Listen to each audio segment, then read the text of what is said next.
The stars looked different from this far out. Captain Jake Morrison stood on the bridge of the UES Leviathan, watching the endless black space through the large front windows. His ship had been traveling for 18 months now, moving deeper into space than any human had ever gone before. The Earth was so far behind them that their home sun looked like just another tiny dot of light. Jake was a tall man with gray hair and tired eyes. He had been in space for most of his life, but this mission was special. The Leviathan was humanity's first real attempt to explore beyond their own solar system. It was a massive ship, 15 kilometers long and packed with everything they needed for a journey that might last years. "Captain, we're getting something strange on the sensors," called out Chief Navigator Lisa Parker from her station. She was a young woman with short brown hair and sharp eyes that never missed anything. Her fingers moved quickly over the control panel as she studied the readings. Jake walked over to look at her screen. "What kind of strange?" "There's a structure out there. It's big, really big. And it's definitely not natural." Lisa pointed to a spot on her display where a bright dot pulsed slowly. "It's about 3 light hours away, orbiting that star system." Science Officer Greg Hamilton hurried over from his workstation.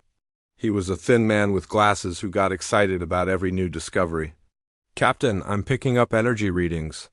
From that direction, whatever it is, it's powered and active." Jake felt his heart beat faster. In all their months of travel, they had found empty space, dead planets, and nothing else.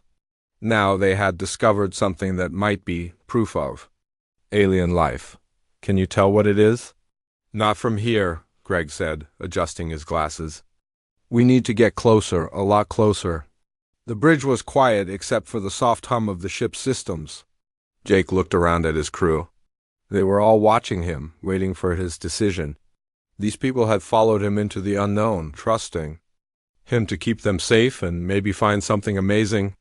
"Lisa, plot a course for that structure," Jake said finally. "But keep us at a safe distance. We don't know what we're dealing with." "Yes, sir." Lisa's fingers flew over her controls. "Course plotted. It will take us about 6 hours to reach scanning range."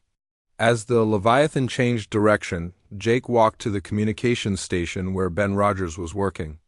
Ben was a quiet man with a beard who could speak 5 languages and had learned 3 more alien languages from old science fiction movies, just in case they ever met aliens. "Ben, I want you to listen to every frequency you can. If there's any kind of signal coming from that structure, I want to know about it." "Already on it, Captain," Ben said, putting on his headphones. "So far it's quiet, but I'll keep monitoring." Jake nodded and walked to the engineering station where Kate Sullivan was checking the ship's systems. Kate was a short woman with red hair and hands that were always covered in grease. She knew every part of the Leviathan better than anyone. "Kate, how are we looking?" "All systems green, Captain. The engines are running smooth and we've got full power to all sections. If we need to run, we can run fast." "Good, but let's hope we don't need to." Hours passed slowly as the Leviathan moved toward the mysterious structure. Jake spent most of the time on the bridge, watching the displays and thinking about what they might find. The crew worked quietly, checking and rechecking their systems. When they were still 2 hours away, Ben suddenly sat up straight in his chair. "Captain, I'm getting something. Multiple signals, different frequencies. They're not random. There's a pattern to them." Jake hurried over. "Can you decode them?" "Not yet. The patterns are complex, but they're definitely artificial. Someone or something is transmitting these signals." "From the structure?" "Yes, sir. And Captain, there's something else. I think they're scanning us." Jake felt a chill run down his spine. "Scanning us how?" "I'm detecting energy beams sweeping over the ship.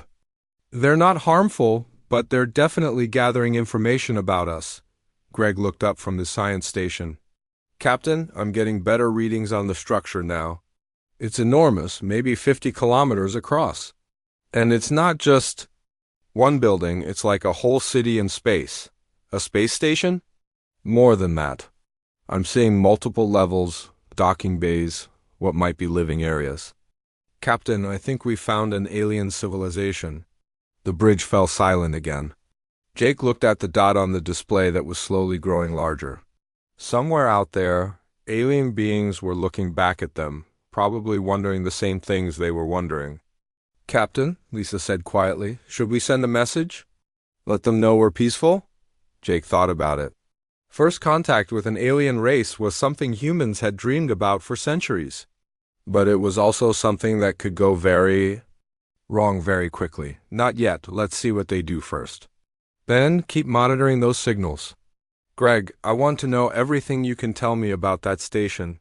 Kate, make sure we can leave fast if we need to. Yes, sir, they all said together, as the Leviathan continued its approach. Jake wondered if they were about to make history or if they were flying into danger.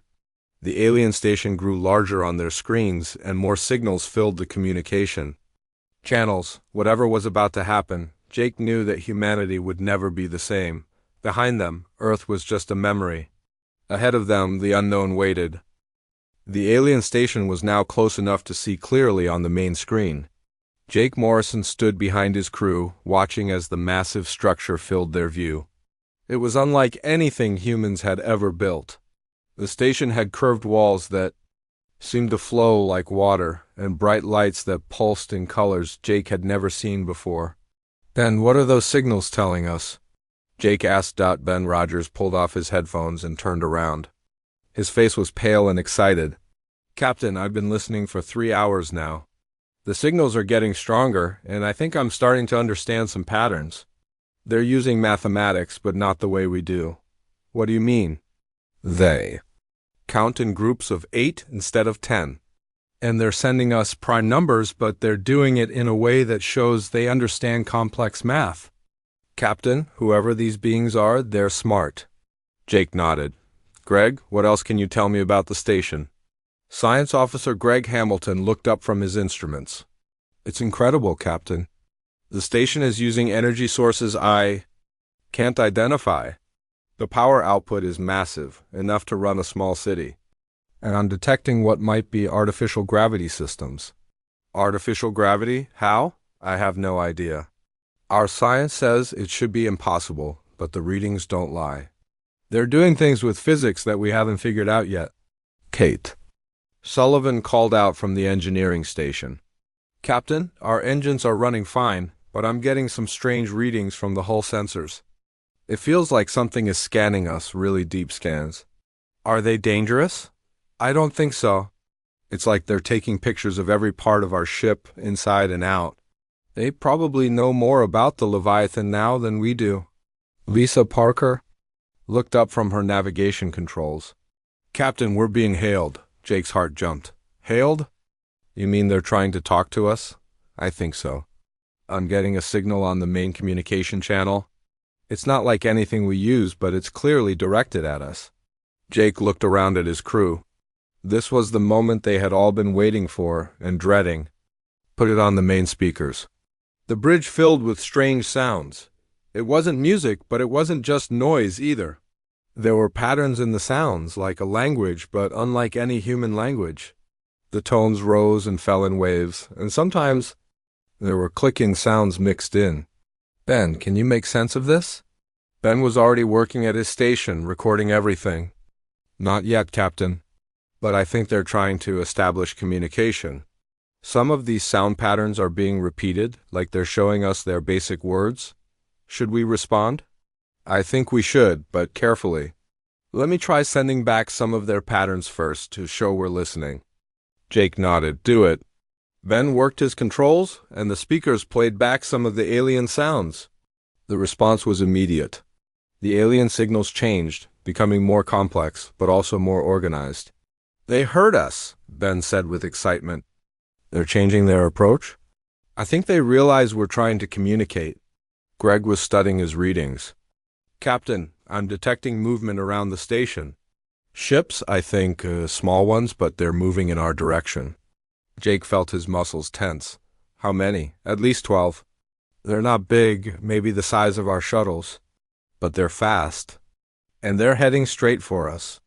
"Kate, how quickly can we leave if we need to?" "The engines are ready, Captain. We can be at full speed in 30 seconds. Jake made a decision. "Not yet. They're trying to communicate with us. Let's see what they want. But everyone stay ready. The alien ships came closer, and Jake could see them on the main screen. They were sleek and beautiful, with smooth curves and no visible weapons. They moved through space like dolphins swimming through water. "Captain," Lisa said, "the alien ships are stopping. They're forming a circle around us, but they're keeping their distance." "Ben, are we still getting signals?" "Yes, and they're getting more complex." "Captain, I think they're trying to teach us their language. They're showing us simple concepts first, like numbers and basic ideas." Jake watched the alien ships on the screen. They weren't threatening, but they were clearly watching the Leviathan carefully. "What do you think they want?" "I think they want the same thing we want," Ben said. "To know who we are and where we come from." Dr. Amy Chain had been quiet until now, but she suddenly spoke up. "Captain, I've been analyzing the signals, and I think I know what's happening." "They're scared." Everyone turned to look at her. Amy was the ship's expert on alien life, though she had never expected to actually meet any aliens. "Scared? Why would they be scared of us?" "Look at our ship, Captain. The Leviathan is 15 kilometers long. It's bigger than anything they've shown us. To them, we might look like a massive warship." Jake looked at the main screen, seeing their ship the way the aliens might see it. The Leviathan was built for long space travel, with thick armor to protect against space debris and radiation. Its mining equipment and construction tools might look like weapons to beings who had never seen human technology. "They think we're here to attack them?"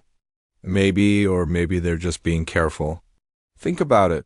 A huge alien ship appears out of nowhere, heading straight for their home. What would we do? Jake understood. If an alien ship 15 kilometers long appeared near Earth, humans would be terrified too.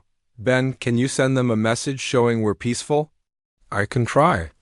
Mathematics is universal, but emotions are harder to communicate. Ben worked at his station, sending out patterns of numbers and simple mathematical concepts. He tried to show ideas like friendship and peace. Using the basic language patterns the aliens had taught them, the response came quickly. The alien signals became softer, less urgent. The ships around them stopped circling and took positions that seemed less threatening. "I think it's working," Ben said. "They're responding positively to our peaceful messages." "Good. Keep talking." To them, "Greg, I want to know everything about those ships and that station." Amy helped Ben figure out their language. "Kate, keep us ready to move, but don't make any aggressive moves." "Yes, sir," they all responded. Jake looked at the alien station growing larger on their screen. Humanity had found intelligent life among the stars, and somehow they had to find a way to communicate with beings who were completely unlike anything they had ever imagined. The next few hours would determine whether this first contact would lead to friendship or fear. The alien ships continued to circle them, watching and waiting, while strange signals filled the space between two very different civilizations trying to understand each other. Far inside the massive alien station, Representative Kethver paced nervously in the main council chamber. He was a tall being with blue-gray skin and 4 arms that moved constantly when he was worried. Right now, all 4 arms were moving very fast. "The alien vessel is enormous," he said to the other council members. "Our largest warships are only 2 kilometers long. This thing is 15 kilometers. What kind of species builds ships that big?" Admiral Vexthal stood at the center of the chamber, his red skin darker than usual with stress. He had 6 eyes, and all of them were focused on the display showing the human ship. "Look at the construction, Representative. Heavy armor plating, reinforced hull sections, and weapon ports all along the sides." "Weapon ports?" asked Counselor Morden, a small green being with tentacles instead of arms. "Are you certain?" "I have commanded fleets for 40 years. I know weapon systems when I see them. This ship was built for war, not exploration." The council chamber filled with worried whispers. 12 different species were represented in the room, and all of them looked frightened. The Galactic Council had maintained peace for 300 years, but they all remembered the stories of the last Great War. How many beings could a ship That size carry? Asked Counselor Zephyra, her scales changing color from blue to purple with fear. Admiral Vexthal checked his datapad. Based on our scans, possibly 10,000 warriors. Maybe more. And if they have ships this large, they probably have many more ships. Representative Kethver stopped pacing. We need to contact the homeworlds. All of them. This could be the beginning of an invasion. Wait, said Counselor Morden. They have been trying to communicate with us. Would invaders do that? It could be a trick, Admiral Vexthal replied. Send friendly messages while they study our defenses. Then, when they know our weaknesses, they attack. The council members looked at each other nervously. They had all heard stories of species that used peaceful contact to learn about their enemies before destroying them. What do we know about their technology? Asked Representative Kethfe. Our Chief Science Officer Delther stepped forward. She was a tall, thin being with silver skin and large black eyes. Their technology is strange. Some parts seem very advanced, others seem primitive. But the ship itself is incredibly strong. Our scans show armor that could resist our most powerful weapons, and their weapons. We have detected energy systems that could power massive weapon arrays. The power output from their ship is unlike anything we have seen. Admiral Vexel activated a holographic display showing the human ship. Look at the design, it's built like a fortress. No peaceful exploration vessel needs armor that thick or weapons that powerful. But they're trying to talk to us, Counselor Morden said again. They're using mathematics, showing us they understand science. Doesn't that mean they're intelligent beings who want peace? Or it means they're smart enough to trick us, Admiral Vexful replied. A species that builds ships like this probably has experience with conquest. Representative Kethver looked at the display showing the human ship surrounded by their small patrol vessels. The human ship was so large it made their ships look like insects around a giant beast. How long would it take them to reach our homeworlds? He asked. If they have the same speed as their approach to our station, maybe 3 weeks to reach the nearest council world. Less than 2 months to reach the core systems. The council chamber fell silent. 2 months was not much time to prepare for a possible invasion. We need to make a decision, Representative Kethver said. Do we treat them as friends or as enemies? I say we should evacuate the station, said Counselor Zephyra. Get everyone to safety and then decide what to do. If we evacuate, they'll know we're afraid, Admiral Vexful pointed out. That might encourage them to attack. And if we don't evacuate and they are hostile, thousands of beings will die. Counselor Morden replied. Chief Science Officer Delther looked at her readings again. There's something else. The ship's construction suggests they come from a heavy gravity world, much heavier than any of our worlds. Beings that evolved in heavy gravity are usually very strong. Stronger than us? Possibly much stronger. And if their world has heavy gravity, it probably has dangerous conditions. They might be a warrior species that evolved by fighting for survival. Representative Kethver felt his forearms shaking with worry. A species of strong warriors with massive ships and powerful weapons was exactly what the Council had feared for centuries. Admiral, what is the status of our defense fleet? We have 37 ships in this system, ranging from patrol vessels to heavy cruisers.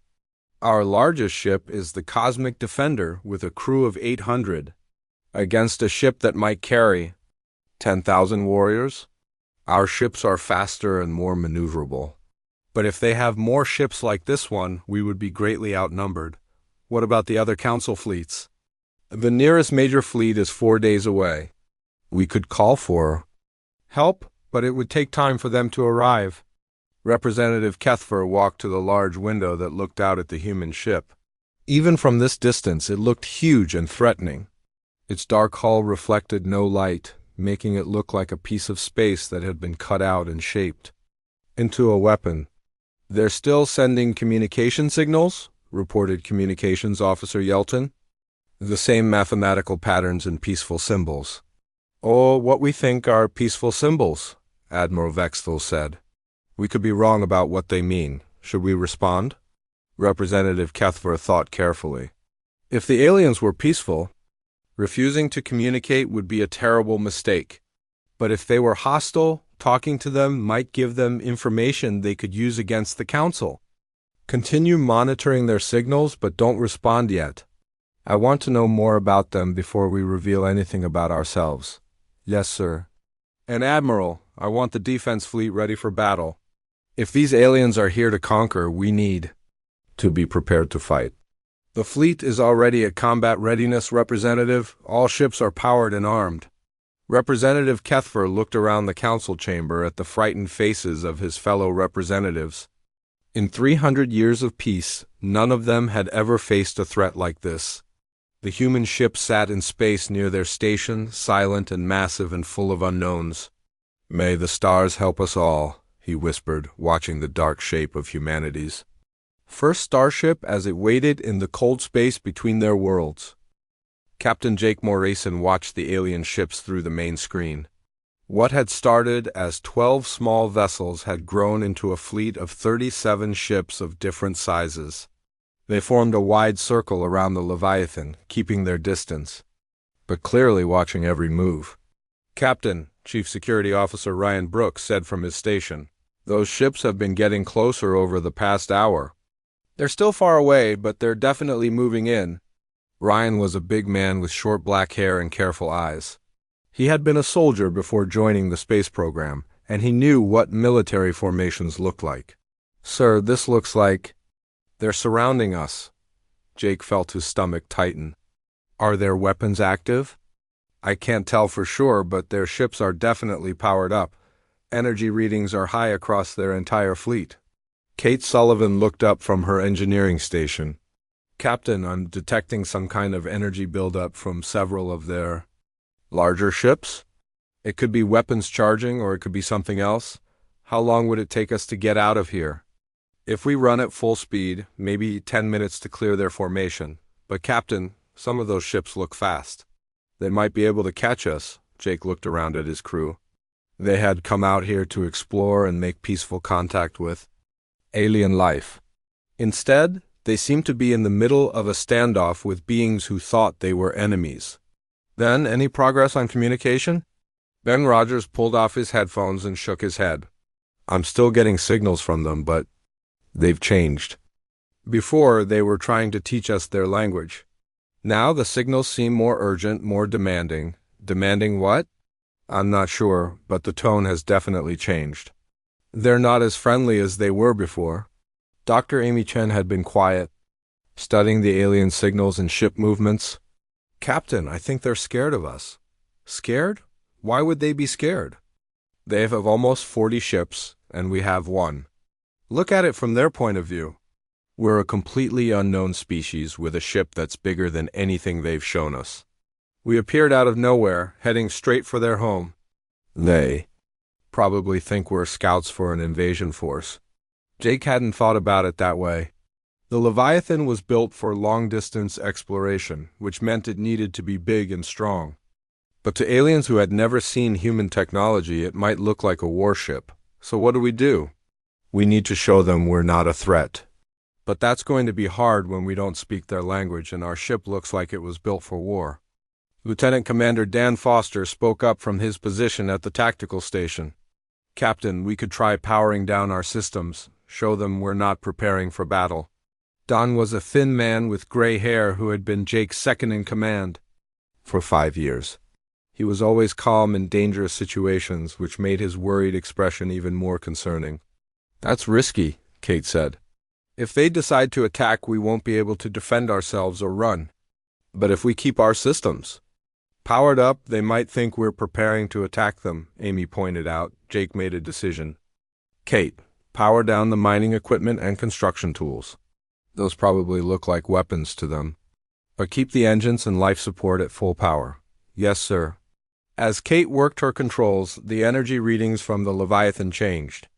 Jake watched the alien fleet, hoping they would notice the change and understand what it meant. "Ben, try sending them a message. Use their mathematical language to show them we're reducing our power levels." Ben worked at his station, sending out number patterns that showed the Leviathan's decreasing energy output. The response from the aliens was immediate. Their signals became less urgent, but they were still clearly worried. "I think they noticed," Ben said, "but they're still not convinced we're friendly." "Captain," Lisa Parker called from navigation, "I'm detecting movement from their station. Something big is coming out of one of their docking bays." Jake looked at the main screen. A new ship was emerging from the alien station, much larger than the patrol vessels that surrounded them. It was still smaller than the Leviathan, but it was clearly a military vessel. "That's a warship," Ryan said grimly. "Heavy armor, lots of weapon ports, and it's heading straight for us?" "How big?" "Maybe 3 kilometers long. Big enough to cause us serious problems if it's hostile." Jake felt sweat on his forehead. The situation was getting worse instead of better. "Ben, are we still getting communication signals?" "Yes, but they're different now, more complex. I think they're trying to ask us questions." "What kind of questions?" "I can't be sure, but I think they want to know where we come from and why we're here." Amy looked up from her analysis. "Captain, I think I know." "What's happening?" "They're following first contact protocols." "What do you mean?" "Think about it. They've surrounded us with a military fleet, brought up a warship, but they haven't attacked. They're still trying to communicate. I think they're being careful, just like we are." Jake considered this. If the aliens were following some kind of procedure for meeting unknown species, that might explain their behavior.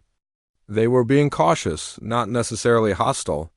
So what do? We follow our own first contact protocols. We try to answer their questions and show them we're peaceful explorers, not conquerors. But how do we do that when we can barely understand each other? Ben suddenly sat up straight. "Captain, I think I'm getting something. They're sending us images now, not just mathematical patterns." "Images of what?" "Simple pictures. A star, a planet, then what looks like a question mark. I think they're asking where we come from." "Can you send them an image back?" "I can try. Let me send them a picture of our solar system, showing Earth as our home world." Ben worked at his controls, creating a simple image showing the sun and planets of Earth's solar system, with Earth highlighted as humanity's home. He transmitted the image to the aliens and waited for a response. The response came quickly. The aliens sent back more images showing their own star system and several planets. Then they sent an image that looked like many different beings standing together. "I think that's their way of showing us they're not just one species," Amy said. "They're some kind of alliance or federation." "Ben, can you send them an image showing just humans? Maybe that will help them understand we're just one species exploring space." "I'll try." As Ben worked on creating an image of human beings, Jake looked at the alien fleet surrounding them. The large warship had stopped moving closer, but it was still there, watching and waiting. The smaller ships maintained their circle, like guards protecting their home. "Captain," Ryan said quietly, "what if we're wrong about this? What if they are planning to attack?" Jake looked at his crew. They had followed him across the galaxy, trusting him to keep them safe. Now they were in a situation that could go very wrong very quickly. "Then we deal with it," Jake said. But for now, we keep trying to communicate. We came out here to meet other intelligent life, and that's what we're going to do." The alien signals continued to fill the communication channels, and the fleet of ships continued to watch the Leviathan. Somewhere in the space between the human ship and the alien station, two civilizations were trying to understand each other, hoping that their first meeting would lead to friendship rather than war. The breakthrough came when Ben Rogers finally decoded a simple alien message. He jumped up from his communication station with excitement on his face. "Captain, I got it. They're asking if we want to meet face to face." Dick Morrison looked at the main screen where the alien fleet still surrounded the Leviathan. The large warship had moved closer but hadn't made any threatening moves. After hours of careful communication, it seemed the aliens were ready to take the next step. "Are you sure that's what they're asking?" "Pretty sure. They sent us images of beings meeting in a neutral location. Then they showed us a small station between their big station and our ship." Dr. Amy Shun hurried over to look at the images. "Captain, this could be exactly what we need." A face-to-face meeting might clear up all these misunderstandings, Jake thought carefully. Meeting with unknown aliens was dangerous, but staying in this standoff was also dangerous. Both sides were nervous and armed, which was never a good combination. What kind of meeting place are they suggesting? Ben studied his screens. It looks like a small space station. Neutral territory where both sides can meet safely. How many people? The images show just a few beings from each side. Maybe 4 or 5. Jake made his decision. Ben, tell them we accept, but make it clear we're coming in peace. Yes, sir. As Ben sent the acceptance message, Jake turned to his crew. I'll need a small team. Amy, you're coming with me. You know, more about alien life than anyone. Ben, I need you to handle communications. Don, you're my second in command, so you're coming too. Lieutenant Commander Dan Foster nodded. What about security, Captain? We'll bring 1 security officer, but no weapons. We need to show them we trust them. Chief Security Officer Ryan. Brooks didn't look happy. Captain, that's risky. We don't know anything about these beings, which is exactly why we need to meet them. We can't keep circling each other forever. 3 hours later, Jake and his team were aboard a small shuttle heading toward the meeting station. The alien structure was simple but elegant, with smooth, curves and soft lighting. As they got closer, they could see another small ship approaching from the alien station. Captain, Ben said from the pilot's seat, I'm getting docking instructions from the station. They've prepared separate airlocks for both ships. Good thinking on their part. They're being just as careful as we are. The shuttle docked smoothly with the station. Jake and his team put on their spacesuits and checked their air supplies. They didn't know if the station had breathable air. For humans, the airlock opened to reveal a corridor with soft blue lighting. To Jake's surprise, the air was breathable. The aliens had somehow prepared an atmosphere that worked for humans. How did they know what kind of air we breathe? Amy wondered. They've been scanning our ship for hours, Don pointed out. They probably learned everything about us. They walked down the corridor toward what looked like a meeting room. As they entered, Jake saw the aliens for the first time. There were 4 of them, and they were unlike anything he had imagined. The tallest one had blue-gray skin and 4 arms. Another was smaller and green with tentacles instead of arms. The third had red skin and 6 eyes, while the 4th was tall and thin with silver skin. The 4-armed alien stepped forward and made a gesture that seemed like a greeting. Ben quickly activated his translation device, which had been learning the alien language during their long communication sessions. Welcome, beings from the distant stars, the device translated. I am Representative Kethver of the Galactic Council. We come in peace, hoping to understand your intentions. Jake stepped forward. I am Captain Jake Morrison of the Earthship Leviathan. We also come in peace. We are explorers seeking to learn about the universe and meet other intelligent life. The aliens looked at each other, and Jake could see relief in their expressions. The red-skinned alien with 6 eyes spoke next. I am Admiral Vexthal. Your ship is very large and appears to be heavily armed. We feared you might be conquerors. Jake felt a wave of understanding wash over him. Admiral, our ship is built for exploration, not war. It's large because we need to carry supplies for long journeys. What you think are weapons are actually tools for mining and construction. Amy stepped forward. May I explain our ship's design? I think there's been a misunderstanding. Representative Kethver nodded with all 4 arms. Please do. Amy used her tablet to show images of the Leviathan's interior. Our ship is designed for deep space exploration. The heavy armor protects us from space debris and radiation during long journeys. The tools you see as weapons are for gathering scientific samples and building temporary bases on planets. The green alien with tentacles spoke up. I am Counselor. Morden, you mean you are not warriors? We have some military personnel for security, Jake admitted, but we're mainly scientists, engineers, and explorers. Our mission is to learn, not to conquer. Admiral Vexthal looked embarrassed.